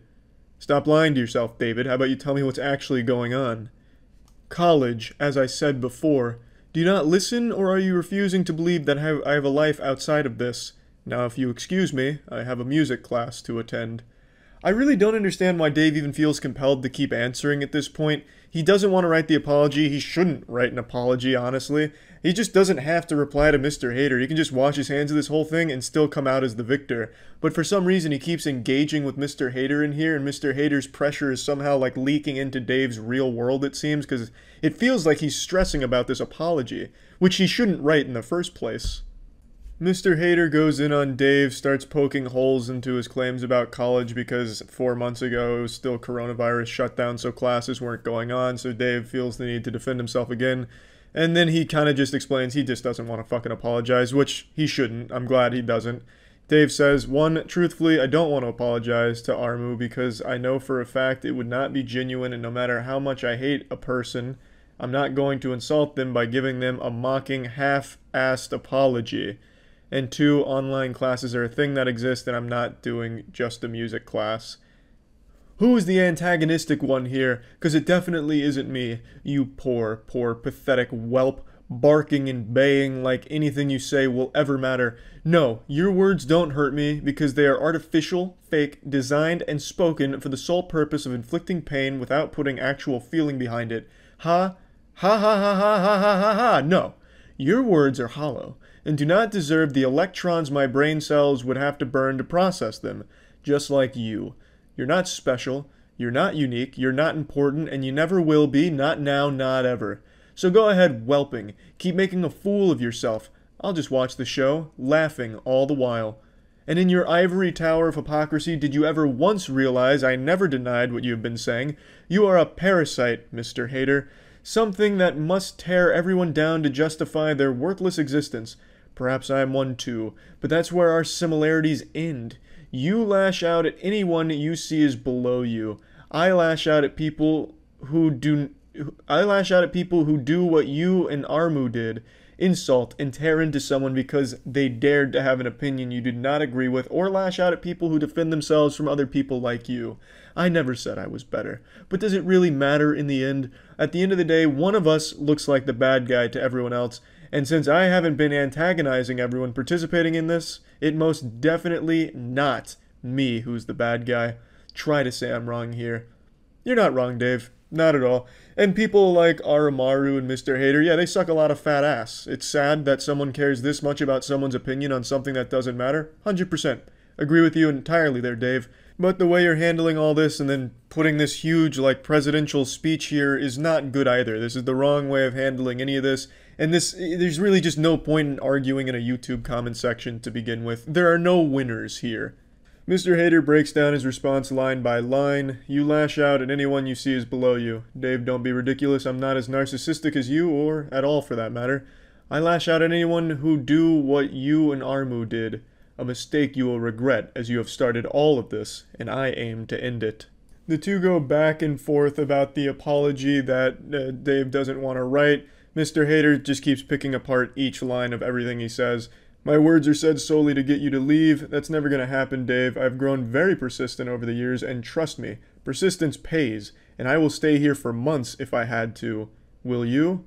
Yeah, big guy, I'm sure your persistence pays, living in a fucking comment chain for months. How productive and incredible. There are just some people who live their life to argue online, and it's sad as shit. This guy is the perfect example, willingly saying, I will stay in this fucking thread for months because I have nothing else going on in my life. That is pathetic. That's fucking sad, Mr. Hater. Apology seems unlikely. Then you will perish here eventually with me, as it's either you apologize to Aramaru now and we'll be on our way, or we're gonna be staying here for a long, long time. So, with that being said, let's just start all over on a positive note. We aren't going to start all over on a more positive note until you start apologizing, Dave. Are you going to apologize for your own hostility? Short answer, no. Unlike you, I did nothing wrong, Dave. So it's either you apologize to Aramaru and behave, or you slowly perish with me for months. Either way, I consider it a win-win. And this is where the story stops. I mean, it goes on a little bit further, but nothing is more pathetic than this mic drop from Mr. Hater. These are the people you argue with online, people that have actually nothing better to do. He considers it a win-win if someone is perishing, wasting their time in a comment section with him. That's so fucking sad. He considers it successful if he wastes somebody else's time and wastes his own time because he's already miserable in the first place. Oh, actually, I almost forgot. 3 months after all of this went down, as the dust was starting to settle, Mr. Hater and Dave just stopped communicating with each other, and there was just momentary bliss as everyone read through the thread.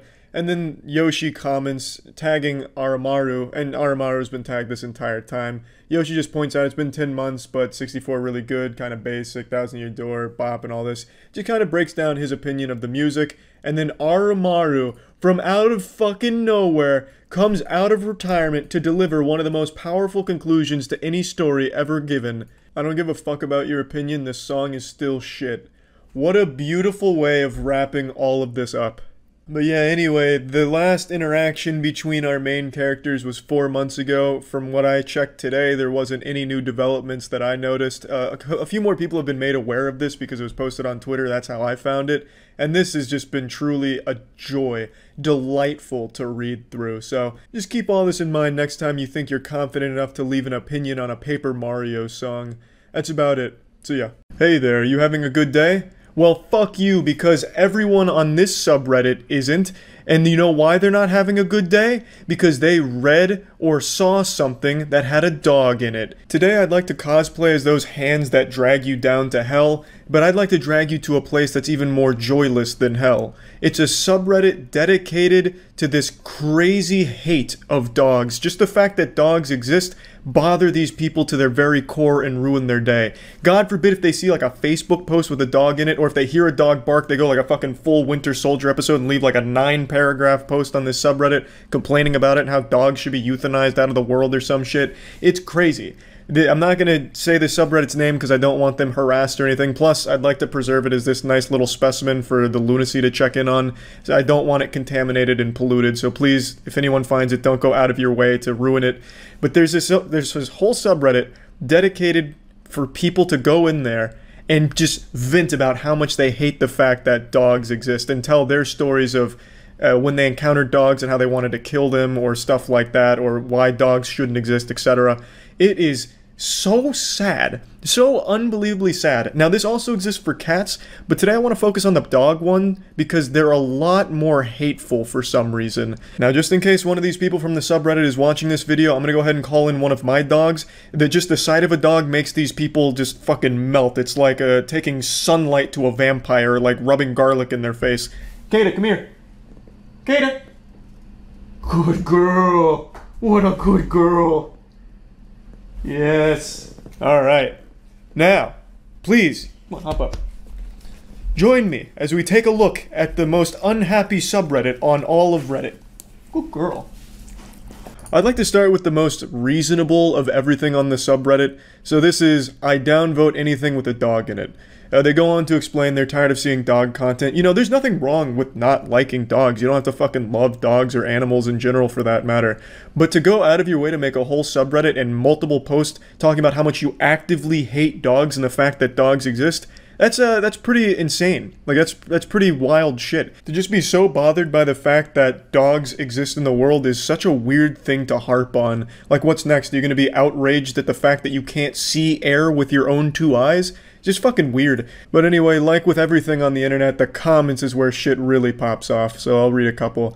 Same. I downvote anything with a dog in it, including memes. I'm on several food Reddits, and at least 3 to 5 times a day I see a picture of someone's food and a dog in the picture, and they mention the doggo. The dogs are usually looking ultra pathetic in the pictures and begging for the food in said picture. It's also pandering for upvotes / awards to have the dog in the picture because doggos are so trendy right now. I mean, I don't care. If there's even remotely a dog in it, I downvote it, and I'm not sorry about it. Yeah, this comment really reads like someone who doesn't care. Sorry, not sorry, just hate dogs. It calls them ultra pathetic. Like, what a weird thing to attribute to an animal. Oh yeah, I was driving around and I saw this fucking pathetic looking dog. Can't even do a bicep curl, probably has a negative KD in Fortnite. It was so sad, so I just fucking spit at it. Like, it's not nearly as good as a human. Dogs can't do what humans do. How fucking sad and pathetic are dogs, am I right, humans? This person's whole identity revolves around their unique trait of hating dogs to an absurd degree. The fact they can't see a dog in a picture with food without getting irrationally angry about it. Like the other commenter said, what if it's just a dog's ear accidentally? And then someone replies, well, if it's a food subreddit, then they shouldn't have a dog so close to their food. Ew. Oh, ew, how yucky, there's a dog in the kitchen. Meanwhile, this guy probably doesn't even wash his hands after taking a shit. Probably doesn't even wipe his own ass either. Like, these are probably the filthiest people on this subreddit, and yet they put all of that on dogs. It's like they're projecting all of their insecurities on dogs. So fucking goofy. Sometime I sort by new, just so I can downvote any dog posts. I hope to catch them before they start trending. That's a great idea. Also, by the way, that is the same person who said dogs shouldn't be anywhere around food, like in the same fucking city as food. Now that's just asshole behavior, like Jesus, let people have their fun. Someone says, you know what, that's a little too far. But luckily they have a reasonable response, very level-headed. You want to know what is asshole behavior? Having a big dog in an apartment, letting a dog bark all day while you are at work, thinking a dog's life is more valuable than a human's. Okay, calm down here, big shot. Where did you get any of that from the post, which just says I downvote dog posts? Where did all that come from? This is like an onion where you have to peel apart the layers to really figure this shit out. It's so unrelated, you know? It's like getting in an argument with me, or like, Charlie, you're really bad at basketball, and then I turn around and be like, you know what's really bad? The fact that my dad doesn't think I'm successful and laughs at me because I'm short. Like, you know, where's that coming from, Charlie? That's not what we were talking about. In this post, this person was just saying this is kind of asshole behavior to be doing what you're doing, downvoting new posts just because you don't like dogs. And then they turn around and go off on a completely unrelated tangent about valuing dogs' lives more than humans. I do too, referring to downvoting dog posts. Lately there have been a Louis Vuitton ad with an ugly-ass dog in a handbag. I couldn't be more disgusted. Why are luxury brands associating themselves with one of the filthiest animals in the world? That's a pretty big leap, calling dogs the filthiest animals in the world. There's animals that literally live in shit. And you know, humans aren't that clean either. In fact, I would argue humans are dirtier than most animals. Like, you can catch all kinds of diseases from other humans that you can't from animals. I mean, like, you could definitely make the argument humans are actually far grosser. The guy who commented this is probably 15 days without a shower by now. You know, there's plenty of arguments that you could make that make dogs not the filthiest animal in the world. In fact, I don't think at any point you could even make the argument they are. Like, this is just a really delusional post. Making my boyfriend and his dog move out. So this is a lot to digest here. Chapter 1 is spent introducing the characters and setting the scene. This lady has just closed on her dream home and her boyfriend is moving in and he has a dog. Chapter 2, we're introduced to the main villain of this anime arc, who also happens to be the protagonist. So this is her talking about the dog. But I hate him, he smells, he's neurotic, he's super weird about nail trim, so I'm constantly hearing the tap tap tap tap of dog claws on my floor. I just hate it. Because of his claws, the Trex deck I have currently is totally scratched to all hell. Thankfully the buyer has a dog, so she didn't mind, and it didn't cost me anything. He's made pee rings all over the lawn, and I don't feel like I can walk barefoot out there anymore. My house smells like dog despite weekly baths, and of course, and he's of course scared of water, so bath time is mostly a war we must wage. I finally told my boyfriend today I don't think I can do it. I don't think I can live with a dog, especially in my new house. This lady is about to throw away a relationship because she just doesn't like dogs. I knew I didn't want to, but it felt very good to say it. It sucks because my boyfriend said he won't let the dog go. That's fine. I'll live in a $500,000 home by myself, and he can rent an effing apartment. That means fucking apartment. She's venting. She's getting very angry, you know. She's making a stand, you know, fuck dogs, and he can live on the goddamn street and get pissed on by homeless people with his dog. I don't care. I'm better alone. I don't know about the status of our relationship. I'm gonna tell you it's probably over. He probably saw this psycho side of you. It's honestly been rocky for a bit, but I think it's mostly due to his dog being a constant source of friction. I'm not scared of being single though, so if that ends up being the best for me, I'll do it. I'm just glad I found this sub because sometimes it feels so isolating not liking dogs. Thanks for reading, felt good to write it out. Well, this basket of sunshine here seems pretty rational. There's not liking dogs, and then there's this, throwing away your entire relationship and future plans because of not liking a dog. That's very different. You see, in a relationship, I don't know how many you've been in or if you even know how they work, but not both people are the same person, so they're going to have different likes and dislikes. That's totally normal and natural. There's compromises that you two make together with communication instead of some kind of crazy ultimatum outrage where it was either me or the dog. Get the fuck out of here because I hate dogs. That dog's claws tap on the floor and it makes me fucking mad. Get the fuck out of here. Like, that's a different level. That's not disliking dogs, that's you being crazy. That's you having an irrational hatred of an animal. I can finally shout it from the rooftops. I am finally dog-free! After 4 years of piss, shit, dirt, filth, grime, dog hair, foul odor, fights with my spouse. Probably not the dog's fault, you're probably just a really shitty significant other if I had to guess, especially with this kind of weird post. Annoyance, rage, resentment, hate, disgust. And holding my tongue more than I ever thought humanly possible, I can finally announce my family and I are dog-free! Fuck that piece of shit. I am so done with her. She's gone and she's never coming back. I've been singing and dancing all day. I've already started cleaning and scrubbing her from my life. It's a long process to clean every last piece of shit that has her filth on it, but I started already, and it's so therapeutic. Tomorrow, I'm gonna bleach the whole balcony. I'm so excited. I'm gonna vacuum the house about 10 times and then steam clean it another 2 to 3 times. I'm running the pet dishes through the dishwasher 2 to 3 times. We still have a cat that uses the pet dishes. I've already thrown her kennel out to the dumpster. I just want to scrub every last memory of this shit beast out of my life, and it feels so good to do it. She has caused me nothing but grief every day for the last 4 years. I hate her. I hate her so much. I'm so fucking done with her. She's gone, she's gone, she's gone. I guarantee this person's significant other also made a Reddit post this day saying, I can finally shout it from the rooftops. I am finally free from my crazy fucking significant other, this wacko, this maniac. What a post. And I like that they also admit they still have a cat. Cats literally have a litter box inside of your house full of shit and piss and filth. That is an actual cauldron of filth in your house. At least if you train a dog properly, they will go to the bathroom outside, which is out of your house, which means out of your immediate vicinity. You have all kinds of, like, fucking cat shit particles floating around. I like cats, not as much as dogs, but cats have a fucking litter box in your house, so if you're going by just, like, pure, poop and shit in the house, cats literally do it inside. Dogs do it outside when they're trained. This is probably just the worst dog owner of all time. Judging by this post, I think that can be said with a high level of certainty, just not very competent when it comes to animals. Or relationships, for that matter, since apparently this dog drove a wedge in their actual fucking relationship somehow. I hate seeing dogs on cat-dominated subs. Your shit breed isn't cute. It's always titled, Are Dogs Welcome? And the images of an ugly ass sniffer barely doing whatever the sub is for. The comments are idiots simping like, oh yes, haha, love your pupper, I would let it shit on my front yard, ahaha. I wish these subs would ban dog photos. I'm there to see cute cats, not dogs. If I wanted to see a fucking dog, I would go to drooling wastes of oxygen or some shit. Fuck your stupid dogs, Kimberly. I want to see legitimately cute things on my screen. Yeah, I'd let a cat shit in my house, haha. Like, this is such a dumb argument. Dogs shit outside, cats shit inside. Like, you like cats, but you point out that dogs shit in the front yard. Your cat is literally shitting where you sleep. You know, like, again, I like cats, but these arguments are absolutely ridiculous. You're a fucking idiot.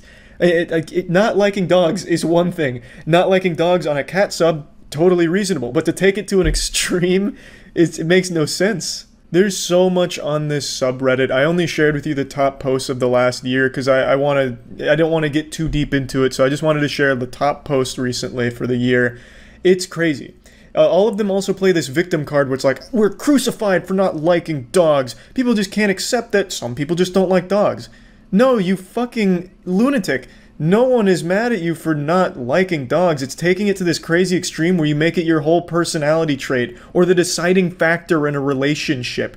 You know, like that's to an absurd level. It's just so extreme and ridiculous. There was a post on there about this lady who in her Tinder bio changed it to I fucking hate dogs and went into detail about not liking dogs, and she was saying how she doesn't get matches anymore or something like that.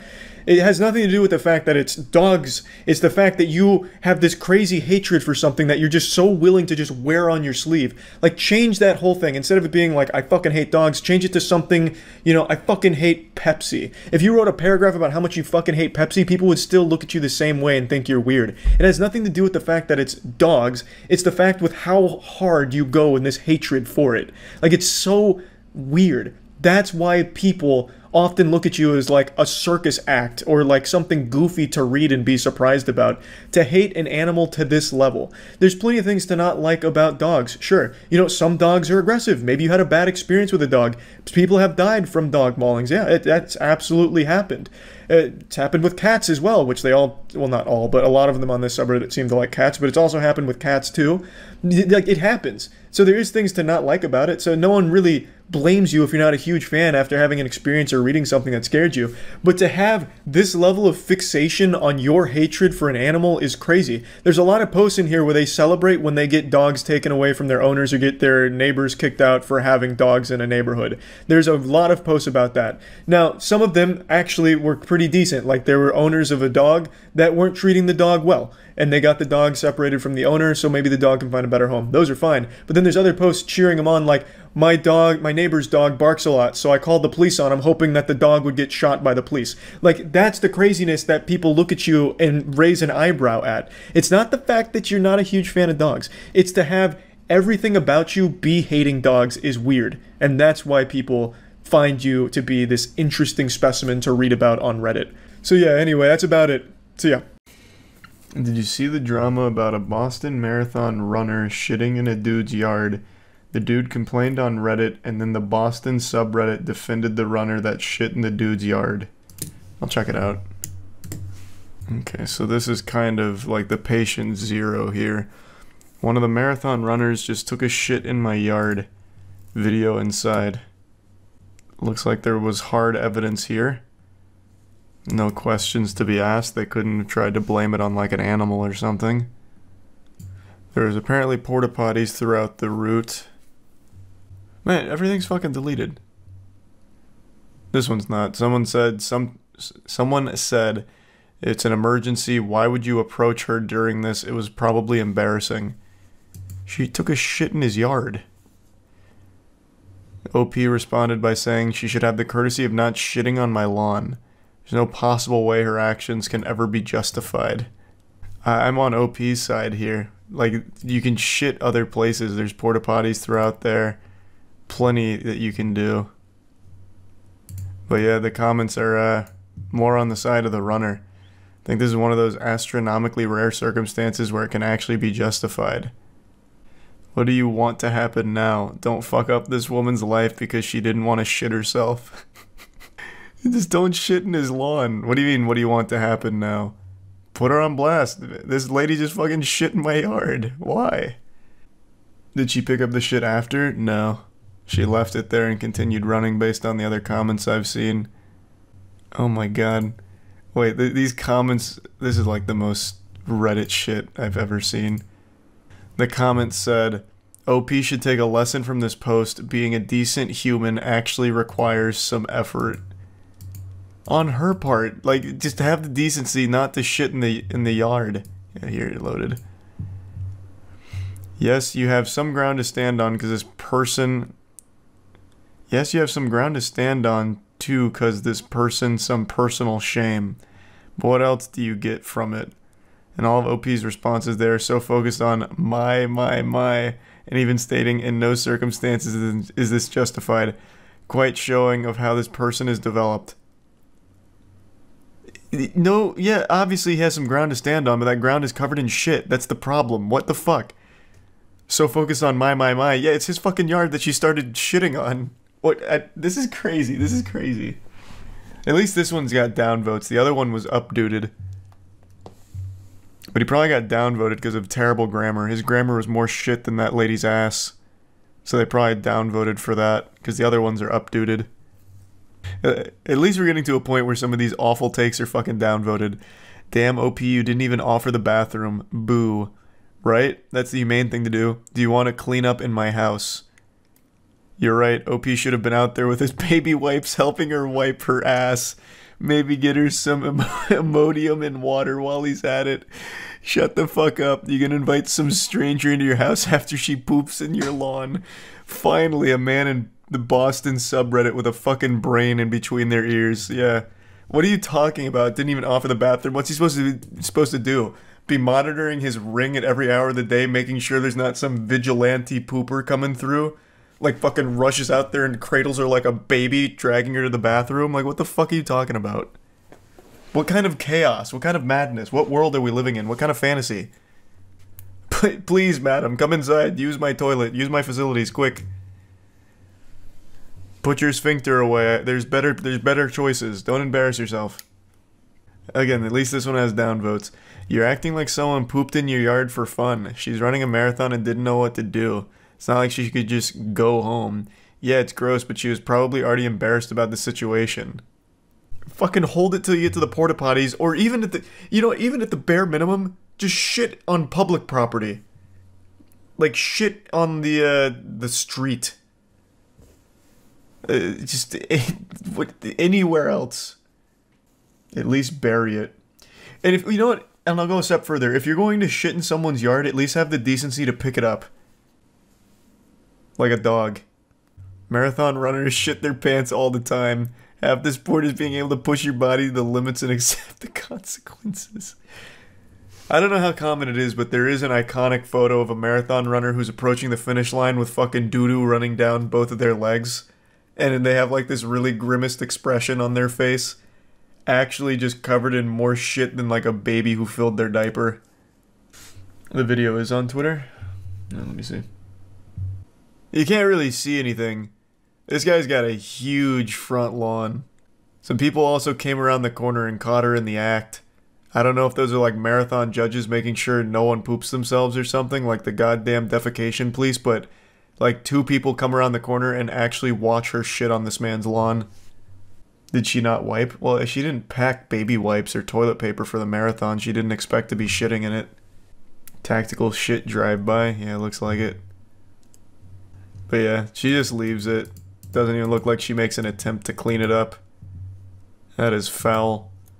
So the better option was for her to shit herself instead of going in someone's yard. Do you hear how ridiculous that sounds? Like you'd rather someone be covered in shit and publicly embarrass themselves instead of have a corner of poo on your lawn?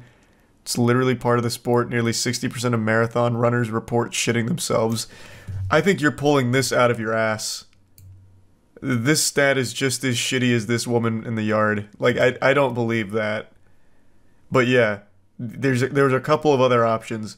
Fucking poop in public on the street outside of other people's property, or if you're going to poop on someone's yard, treat it like a dog shitting and literally pick it up after yourself. Yeah, 100%. It looks like that's all we got. That was quite a journey. That was an adventure. First off, runner's diarrhea, as it is known, is a real thing. A study published in the National Library of Medicine in 1992 asked 109 long-distance athletes about their bowel movements during runs. 62% reported that they had stopped for a bowel movement during training. 43% said they had nervous diarrhea before a race, and 51% said they had experienced diarrhea after a race, and 12% reported full-on fecal incontinence while running. That is shockingly high. But that's probably why they have porta potties throughout these marathons, for situations just like this. I guess I don't know how close together those porta potties are, though. Maybe there's like a big gap in between them. Yeah, wild situation. I didn't realize how common poopy pants were during a marathon. I thought that was kind of like an isolated incident. What you did was wrong, but I'm sure in her mind it was sheer panic. Hard to say what you'd do unless you're in the same shoes. Yeah, I'm sure. I mean, like I said, I don't think this was premeditated. I don't think she planned on shitting in someone's yard that day or anything. But even still, like if you know like the floodgates are opening, I would say just do it on like public land, or at least clean up after yourself. Like find some bushes on public property, shit there, or clean up after yourself at the very least instead of just leave it like it was a hit and run, like a drive-by. Twist, she wasn't even actually running in the marathon. Oh yeah, maybe it's a very nefarious plot. The marathon was just a cover. There was a second shitter on the grassy knoll. This was cool. This was a nice little rabbit hole. I don't even remember who brought that up, but that was interesting. This is going to be pathetic to say out loud, but I was about to go to bed, but then just kept thinking about a tweet that I read 3 days ago that's just been living in my head rent-free, and I got upset again. It's like an itch that I have to keep scratching. It doesn't go away. You know how a lot of people will get into like a minor argument or see something or hear something that makes them upset, and then they'll start replaying that moment in their head over and over again while they're in the shower, coming up with the perfect responses and comebacks to it, and just have like this full-blown debate in their own mind about it? That's what I keep doing with this tweet that I read 3 days ago. It's not even a big deal either, but it just keeps crawling under my skin. It's like that scene in The Mummy where that little scarab thing goes into that guy's body and just keeps crawling around. That's what this tweet is doing to me. It's fucking eating me alive. I just keep replaying in my head the time that I read that and every thought that I keep having about it. So I'm just gonna make a whole video talking about it. I made a tweet vaguely addressing it. I'm not going to show the tweet itself for obvious reasons. I don't want anyone to harass the people that were involved in the thread. So let's go ahead and stuff this turkey. To break it down into a nutshell, the thread was arguing that teabagging in video games is sexual assault and traumatizing. They even briefly told a story that they watched their teammate get teabagged and it completely ruined them. Also, a quick shout out to the Galaxy Brain, Harvard scholarship winning, Millennium math problem solving turbo genius that came into the thread to make a little cameo and say that it's a necrophilic act that should be criminalized. Hey, big ups there, buddy. Where do I even begin? Chapter 1. It's a fucking video game. It's not real. It's not used in a sexual way or with any actual sexual context to it. No one's teabagging their opponent in a game and then ejaculating into their britches about it. Unless, of course, they're extremely happy that they outplayed somebody or something. No one's gonna get teabagged and feel violated, or at least they shouldn't if they're grounded in reality. You can feel mad that you're getting teabagged, like, damn, not only did I get my fucking cheeks spread open, but now I'm also getting teabagged by this douchebag. You can be mad about that because that's the whole point. It's a taunt. Also, the purpose of a teabag isn't even sexual in nature. It's just a form of taunting. It's no different than in Fortnite busting out an emote when you clap cheeks, just getting you with one of these, and then hitting the old default dance in Orange Justice or whatever. That's the same thing that teabag is used for in games that don't have emotes that allow you to do it. And in Fortnite, I'm sure it happens too, because it's just a classic taunt. It's supposed to be tilting. That's why so many games have so many tools for it, whether they're emotes or maybe even sprays. Like, let's say, God forbid, you've made some mistakes and you're still playing Overwatch, but you make a good play in Overwatch and you're feeling good, so you spray sorry on the ground right next to your victim. Now they see that and now they're upset. You've taunted them. There's just so many ways of taunting, and teabagging is one of them in games that don't typically have it. For example, Halo. Halo doesn't have any emotes. You're not going to see Master Chief busting out the gritty after getting a kill to taunt you. All you can do in Halo for taunting is the teabagging. So if someone wants to be toxic or try and put you on tilt and ruin your mentality during the game and make you upset, they'll teabag you instead of using an emote like they would in Fortnite or something. But it's not sexual. They're not going over there and being like, can't wait to dip my fucking greasy, filthy sack on this person's face and make them feel all yucky and violated. Ooh, I have so much power over you and I'm so dominant. Look at me drop my scrotum on your mouth. No one's doing that. They're doing it as a, just killed you, now I'm gonna make you feel silly. Here comes a taunt. If you truly believe that teabagging is the equivalent to real-world sexual assault, then you should also believe that shooting and killing in those games is equivalent to real-world murder. But most people don't believe that because it's a fucking video game. It's in the cyberspace, goddammit. No one's actually getting murdered in Fortnite or Roblox or anything like that. When you shoot and kill someone in Roblox, no one has actually died except for some fucking pixels on the screen. But for some reason, that same basic level of logic doesn't apply to the teabag in Valorant, I guess. It doesn't make any sense to me. Now, I want to make it clear. For a lot of games, they really discourage teabagging, but not because they think it's sexual assault, but because it's poor sportsmanship. So I know Killer Instinct, for example, has banned it. Killer Instinct is a fighting game, and I don't know if they still have it banned, but I do remember there was a time where it was banned, and in Killer Instinct in the fighting game, if you crouch up and down a lot after beating your opponent, Killer Instinct would ban you from competitive play, at least as I recall it. So that's totally fine. If you don't want people to be taunting or being disrespectful, then by all means, ban the teabagging and the emoting and the shooting of bodies after killing them. I think that's fine. You're totally within your right to do that. I'm not arguing that everyone needs to be taunted and teabagged every time they're killed. I'm just making the simple, sane argument that getting teabagged in a video game is not getting sexually assaulted in real life. Now, to go a bit further, I do think there is a bit of merit to the claim that in VR chat or virtual reality things are a bit different. There are some creepy fucking dudes in VR chat, and I absolutely think that there is potential and have been a couple of examples of really creepy dudes getting very handsy.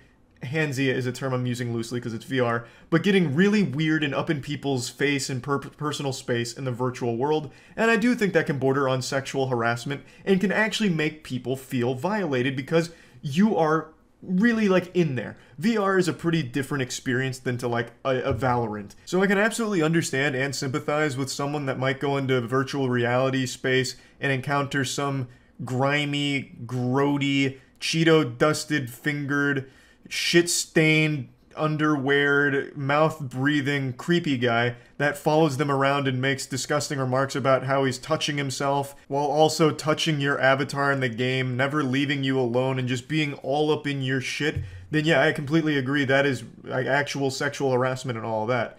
But that's completely different than watching your teammate get teabagged in Valorant. I can absolutely see someone being deeply disturbed by having an encounter with someone like that in virtual reality, but I can't see anyone actually believing that watching a teabag in Valorant is watching real sexual assault and being traumatized by it. That is just so unbelievably silly to me. It really is. This just screams like it was somebody looking for something to make an issue out of, and they thought that this would be low-hanging fruit that some people would agree with them on, and some people did, but overall, I think most people can recognize that there's a massive difference between a video game taunt and a real-world, traumatic, life-ruining experience. It's so disgusting to me, honestly, to even compare a Valorant teabag to a legitimate sexual assault event. It just feels so vile to take something that serious and bring it down to this level and make it so petty. It blows my mind. This is just something that rubbed me the wrong way since the second I started reading the thread. Obviously, it's been 3 fucking days that it's just been marinating in my brain, so much so that I've now made an entire video ranting about it. But yeah, that whole thread did actually spark a couple of news outlets picking it up and saying that there's a debate on whether or not video game teabagging is actual sexual assault. And I think that's such a disingenuous representation of what happened. It wasn't a debate. It was some people with the worst takes of all time, and then most people employing common sense that no, teabagging in a video game is not equivalent to a real-world sexual assault. So yeah, anyway, I just wanted to talk about this a little bit and just get it all out of my system. That's about it. So yeah.